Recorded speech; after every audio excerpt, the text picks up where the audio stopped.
o governo da região caiu. A moção de censura do Chega foi aprovada com 26 votos a favor do Chega, do PS, do JPP, do Iniciativa Liberal e também do PAN. O cenário que se segue é o de eleições antecipadas. A palavra está agora do lado do representante da República e também do Presidente da República. Vamos continuar a ouvir os outros deputados também aqui presentes, chamar ao debate também o Elvio Sousa, deputado do JPP.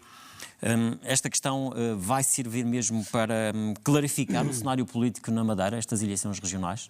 Bom, muito obrigado, Sr. jornalista Gil Rosa, pelo convite. Cumprimentar os madeirenses e os porto-santenses e os nossos imigrantes que nos acompanham, com expectativa, é sempre ouvir notícias da terra natal e também desejar continuações de boas festas a todos os telespectadores e aqui aos colegas de painel.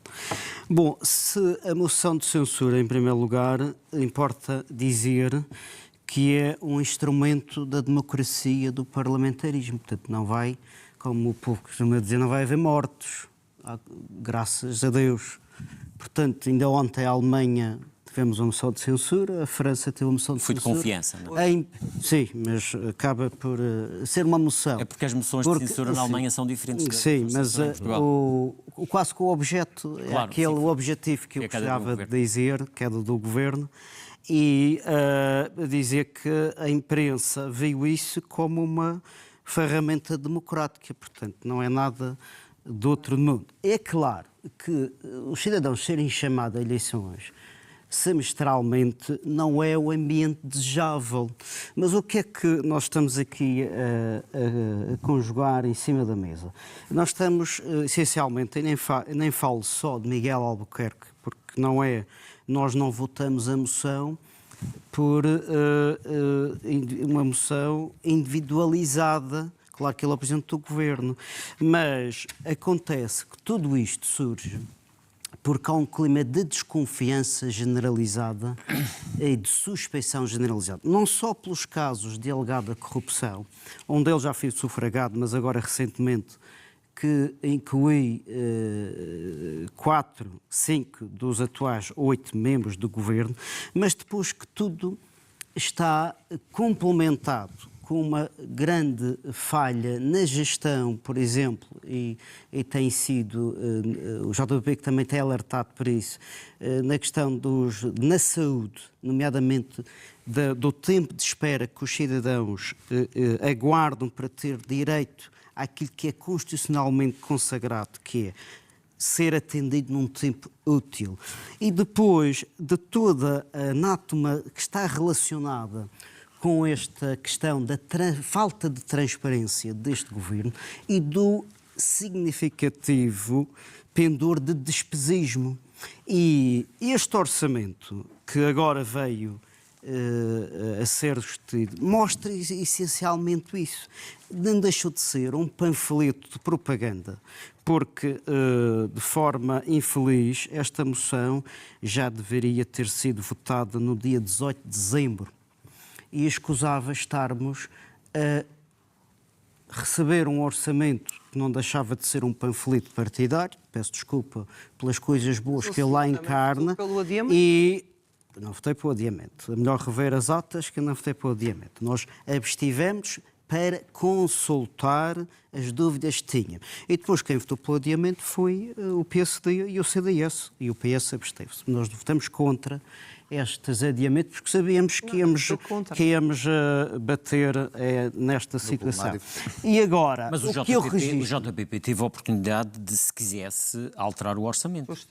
Sim, mas já discutimos isso. Quando não há confiança, agora vamos voltar, mas quando não há confiança, nós já demonstramos e comprovamos que nós tivemos 6 artigos em 2 anos aprovados, orçamentos consecutivos, e até dei esse exemplo no fecho do orçamento. Com que cara é que eu ia chegar ao pé das pessoas, que já fui enganado uma vez? Eu e por via das pessoas que votaram em nós. E o PSD e o CDS, por simplesmente não cumpriam. E é isso que eu desejo passar às pessoas, porque falo do Presidente do Governo, porque ele é o chefe da tribo, que está à frente do Governo. Mas todos aqueles indivíduos que estão no Governo bateram palmas e até gozaram com essa não aplicabilidade desses artigos. O artigo, um orçamento é uma lei de autonomia. Isso foi, digamos, no passado. Estou a dar exemplo, claro. mas olha, agora, são os mesmos intervenientes. Claro, mas projetando o futuro que aí vem, olhando, portanto, até as sondagens recentes quase que dizem que a tendência é as coisas ficarem mais ou menos como estão. E num cenário desses, o que fazer? Eu costumo ser coerente e não gosto de falar de cenários de futurologia, até que as sondagens são instrumentos que ajudam, não são realidades. Às vezes fico transtornado em ler sondagens como fosse uma realidade que tivesse acontecido. Pode ser uma realidade naquele momento, não é? Sim, mas atenção com o cuidado do uso do verbo. Cuidado do uso do verbo, condicional, poderia ser, não é? Agora, afirmar aquilo como uma certeza é um estudo que não deixa de ser também uma projeção e um retrato. Mas basta ler o livro, que todas as sondagens são enganadoras, há sondagens para todos os gostos. Claro. E é claro que nós habitualmente também usamos essa ferramenta como complemento, não como uma certeza. Bom, mas quanto aos cenários futuros, isso é muito prematuro falar agora. Agora, eu queria dizer o seguinte, eu achei hoje uma atitude, e estamos a falar de comportamentos e ações, uma atitude vergonhosa quando o JPP estava a usar a palavra, nomeadamente o deputado Rafael, e o Governo, fazendo lembrar atitudes pouco católicas, digamos assim, abandonar em grupo o plenário. Isto é vergonhoso para as pessoas que nos estão a ouvir. Se eu estivesse a falar e as pessoas virassem as costas e abandonassem, ou se as pessoas tivessem usado a palavra numa plateia e as pessoas virassem as costas e abandonassem a sala, achavam isto uma atitude de governo, de sentido de Estado. Portanto, e isto aconteceu de cinco essa secretários regionais que viraram as costas e abandonaram o Parlamento, o plenário, o hemiciclo, na altura precisa que o JPP estava a usar da palavra. Mas ouvi também o Elvio Sousa, que hoje também falou desta questão, sobretudo, e já ontem deu uma conferência de imprensa precisamente para criticar as palavras do Presidente do Governo quando ele fala do orçamento e de que dar a entender que muita coisa vai parar. Não é o seu entendimento? Claro, e eu gostaria de aproveitar para já responder aqui à senhora deputada Rubina, que não está ciente, não lhe deram a informação toda, por isso às vezes diz inverdades ou mentiras, se quiser. Fazer o seguinte, já vou argumentar, mas já lhe vou mostrar. Relativamente, governar por duodécimos implica, para as pessoas reproduzir aquilo que o orçamento anterior comportou. Basicamente, e no plano, neste caso, no plano da despesa... Estamos a falar, por exemplo, um concurso público para uma nova fase, eu vou mostrar aqui, como o hospital. É possível um governo em gestão é um projeto plurianual, era isso que eu estava a tentar. Na vertente da despesa, reproduzir os programas anteriormente previstos, ou seja, no orçamento deste ano. Aqui está o PIDAR que foi aprovado este ano, Sr. Deputado. 2024. Vamos mostrar. 2024. Está aqui, este ano, 45 milhões. Okay? 45 milhões. Ou seja, o que quer dizer que por duodécimos, este valor... Podem gastar 45 milhões. Pode estar transposto para o ano seguinte, mais 4 milhões do que estava previsto na globalidade. Mas essa é uma questão, gastar o dinheiro que está aí previsto. Outra questão é, por exemplo, um governo em gestão pode abrir um concurso público internacional para uma obra com a dimensão e os valores que estão associados. Não, é essa a questão que eu vos coloco. Falam de cor. Já vou ler o que diz o artigo. Não, mas vai da Constituição. Qual Constituição? Sim. O artigo 127. Vamos deixar o Elvio continuar. Os textos que eu consultei disseram que isso não constitui problema. Mas dizer que também os fundos do PRR estão fora dos limites do décimos, tal como as transferências de Estado. Portanto, este cenário de catástrofe que a senhora deputada Rubina anda a reproduzir, as palavras de Albuquerque, cuidado, porque já ninguém confia nele, é um perigo à saúde. Ele passa a vida, é uma cassete a dizer que a Madeira vai afundar. E mais, e as obras do hospital pararam este ano, tivemos quase 8 meses sem orçamento? Por amor de Deus. Mas o que estamos a falar aqui é da necessidade de haver um concurso para o Os que textos falta. consultados não obrigam a isso, não referem a isso. E dizer que governar por décimos não é claramente um cenário ideal. Não é, mas não é a paralisação. O fantasma, a desgraça que Miguel Albuquerque está a fazer. E bom, eu queria também dizer o seguinte relativamente a esta questão e sossegar que os madeirenses que o orçamento é um documento relevante, mas nós tivemos quase 8 meses de ano sem orçamento e conseguimos governar. E depois há as implicações aos retroativos que para os funcionários que nos estão a ouvir irão ser resolvidos. Foi pena o PS ter prolongado esta situação. Porque nós, nós podíamos ter já deitado a moção, podia ter sido aprovada a 18 de dezembro. Ganhávamos um mês e meio ao novo governo e ao orçamento e evitávamos esta situação, porque nós já tínhamos visto que isto não havia volta a dar, pelo menos por enquanto. Por enquanto não há volta a dar. Miguel Albuquerque não tem confiança e passa a vida a dizer asneiras, é um perigo à solta. E eu vou dizer o seguinte, a senhora deputada disse há pouco, por isso disse que mentiu, eu digo frontalmente, e mentir também pode-se enganar, não é? Pode-se enganar e pode errar. Que eu estou a enganar. Não, mas eu não disse, eu disse o oposto, Não, e por é isso deve-se informar, mas mentiu, deve-se informar primeiro. E se estivesse aqui o secretário Jorge Carvalho, ele não me deixava mentir, que ainda recentemente falamos disso. Nós não recusamos, que isso fique claro, se sentar ou conversar à mesa para orçamento. Sabe disso perfeitamente. Nós não recusamos, não foi recusando por ser o PSD ou por ser Miguel Albuquerque ou por ser isso. Mas não foram às negociações. Nós espero, mas isto tem uma razão. Nós propusemos. Então aquilo que eu disse. Mas disse que tinha recusado. Nós não recusamos. Mas estiveram nas reuniões? Foram às reuniões? Deixa-me acabar. Não, deixar acabar. Foram às reuniões? Mas vai perceber o resto. Uma coisa é a justificação, porque é que não foi? Agora, eu pergunto-lhe, aceitou ir às reuniões? Nós aceitamos. Nós aceitamos estar nas reuniões com uma condição que é uma condição de responsabilidade de qualquer membro do governo. Falo com o José Manuel Bolieiro, falo com o António Costa ou com o Montenegro e pergunto-lhes quem é que esteve nas reuniões fundamentais para discutir aquilo que é importante e relevante. Aqui não estava a dizer asneiras agora, a repetir o que o Presidente do Governo diz. Porque se ele tivesse responsabilidade e sentado olhos nos olhos a discutir o futuro da região, se calhar haviam aqui pontos de convergência fundamentais. Mas o Elvio Sousa, se Miguel Albuquerque... Se Miguel Albuquerque os outros trabalham por isso. Elvio Sousa, mas se Miguel Albuquerque tivesse aceitado essa vossa proposta de se reunir, o Elvio Sousa sentar-se-ia na mesma mesa que Miguel Albuquerque? Mas alguma vez eu disse o oposto. Não, mas é que tem dito que Miguel Albuquerque não é de confiança. Não é de confiança para sentar com uma confiar, estávamos a referir para o programa, de governo para a execução.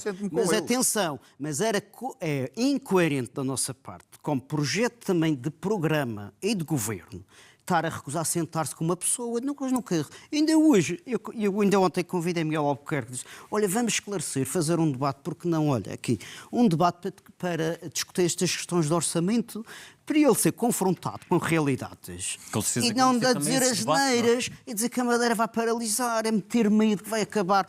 Os funcionários estão a trabalhar, os trabalhadores nas obras. Ainda hoje encontrei alguns. Eles dizem, mas já não diz coisa com coisa, é uma espécie de vasilha torta, peço desculpa. Não diz, diz, reproduz.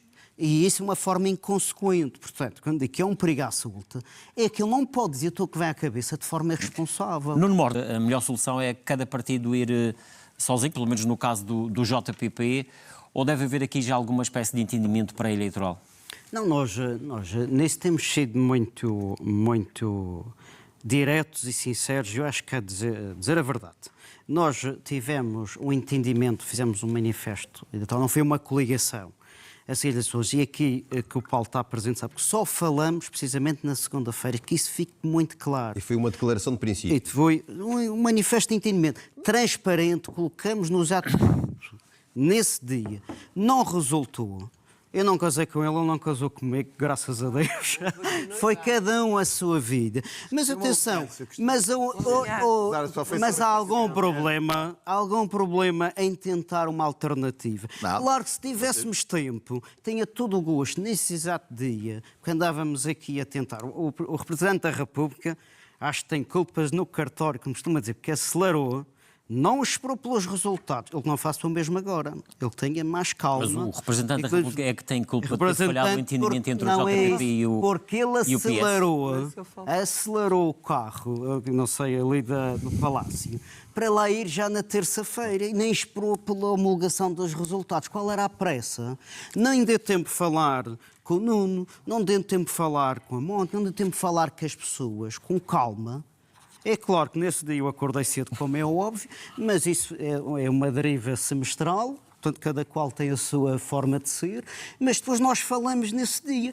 E nesse dia nós consultamos a Comissão Política e tentamos fazer alguma coisa ao fim de 48 Portanto, agora esse cenário só se colocará novamente não sei o que é que vai depois de umas eleições. Eu acho que nós só temos de dizer a verdade às pessoas, que é o seguinte, acho que deve seguir o seu caminho. Depois das eleições logo se vê, mas que deem tempo para nós podermos dizer às pessoas aquilo que elas talvez gostariam de opinar. Nós não tivemos tempo. Mas eu acho que o que há que garantir agora, os madeirenses, é um cenário de pacífico, de estabilidade, de confiança. Quer dizer, não vai vir nenhum mal ao mundo não ter um orçamento. Vamos ter o Natal, vamos ter o Dia de Reis, vamos ter a limpeza, varrer dos armários, se calhar vamos ter a oportunidade de varrer. As missas do Porto já estão a varrer muita alegada corrupção dentro dos armários, por cá fora, limpar isto tudo e trazer uma nova esperança. Porque eu acho que é o seguinte, o que nós devemos dizer aos madeirenses é, a oposição, nós temos capacidade de governar. Eu lembro-me, um exemplo, um minuto, quando nós ganhamos Santa Cruz, o PSD dizia, eles não têm, o mesmo passou com eles não têm capacidade, eles não têm isto, eles não têm quadros. Mas sabe qual é o melhor quadro que devemos ter? É a responsabilidade na gestão do dinheiro que são dos outros. Não é fazer reuniões na Quinta Vigia para roubar, alegadamente roubar o dinheiro que não é deles. Portanto, o Elvio Sousa parte para as próximas eleições regionais com a ambição de ser presidente do Governo Regional. Isto te guia muito claro. Temos que dizer às pessoas a verdade. A redução gradual fiscal é possível baixar o IVA. É possível desde janeiro. É possível baixar o IVA. Calma, que eu estou falando de Nova Esperança, não estou falando do que existe atualmente. Depois das eleições. Uma limpeza. Nova Esperança. Tem que ser com a limpeza. E Nova diga a verdade. Eu gosto mais do Cavalinho. Da despesa. Fortalecer o tecido empresarial. E uma coisa, mais habitação. Porque neste momento, aqui a senhora deputada estava na área. Isso já é um discurso de candidato a presidente do Governo. Neste momento é um discurso realista, basta ir para a rua, só se o PC não vai, o Presidente anda aí desatinado, não vê cá a pobreza, não vê cá a dificuldade, que a classe média está com a corda ao pescoço, não vê que a habitação é uma prioridade. Qualquer governo, porque é que não pega, ou está tão preocupada com o orçamento, porque é que não pegou nos 192 milhões que meteram no cofre e não aplicaram a construir casas para a classe média? O cofre, bom, o nosso programa está a caminhar para o fim. São dados absolutos. Eu falo assim a termos populares, que é isso que tem que ser. Temos que ser diretos ao assunto, falar a verdade ao povo. Elvio Sousa, e só queria uma questão, estamos mesmo na reta final. O JPP, por exemplo, já tem uma data preferencial para as eleições? Nós vamos ver isso agora, talvez amanhã. Talvez iremos com o senhor representante... Como? Vão consultar o partido. Como não sei qual é o problema de militantes para os senhores. Os militantes eu pergunto também aqui ao Nuno Morda para si qual se já